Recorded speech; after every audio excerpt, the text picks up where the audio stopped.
Hi there, I'm Nancy, and I'm just going to go through some of the main points of the poem Love's Philosophy by poet Percy Shelley. Remember, these are just some ideas, and it's important to use your own annotations and those that your class came up with. The fountains mingle with the river, and the rivers with the ocean. The winds of heaven mix forever with the sweet emotion. Nothing in the world is single, all things by law divine. In one another beings mingle, why not I with thine? See the mountains kiss high heaven, and the waves clasp one another. No sister flower would be forgiven, if it disdained its brother. And the sunlight clasps the earth, and the moonbeams kiss the sea. What are all these kissings worth, if thou not kiss me? Starting with the best part, context. Percy Shelley was born in 1792 and died in 1822. He was one of the main poets in the English Romantics movement and was considered a radical for his philosophical and political beliefs. Shelley was from a wealthy upper-class family and was in line to inherit his father's role as an MP. He attended Eton School for Boys, but quickly became something of a social outcast, known for being peculiar and described by some as mad. He eventually attended Oxford University, where he was expelled for writing about atheism. Always one to battle the norm, his father disinherited him. He continued this way into adulthood, and his strong and radical views can be seen throughout many of his poems. One of his extreme views was about traditional marriage. He was all for free love, something that today would call polygamy.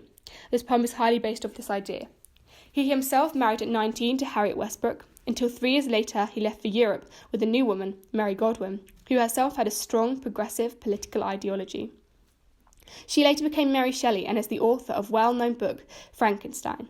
Shelley ended up having children with both women. Harriet's body was later found in a lake, and it is believed that she killed herself. Just 3 weeks later, he married Mary. Going on to structure. The poem has a structure of a sonnet, although a sonnet usually has 14 lines, whereas this poem has 16, which could be referencing extra people in the relationship. His stanzas are written as arguments, trying to convince people that polygamy is acceptable. The rhyme scheme is A, B, A, B, C, D, C, D. The title Love's Philosophy gives the poet a god complex, almost saying that he thinks he understands all there is to know about love, and his way of thinking it is the only right way. The first line shows how the fountains mingle with the river, and then in the next line it says how the rivers mingle with the ocean. The personification of the water represents how love flows and how it is not defined to one person. The analogy of the rivers mingling with the oceans shows how love just ends up being part of one big volume. It could also mean that love is what keeps everything flowing and continues to feed into this universal cycle. There is also a lexical field of water throughout. This natural imagery represents that love is just part of nature. Winds of heaven mix forever. This line is trying to appeal to the majority Christian audience. It also implies that everyone will just continue to mix with different partners. Mix is also an inescapable verb, which could potentially mean that human nature will prevail over the idea of monogamy. It's almost inevitable.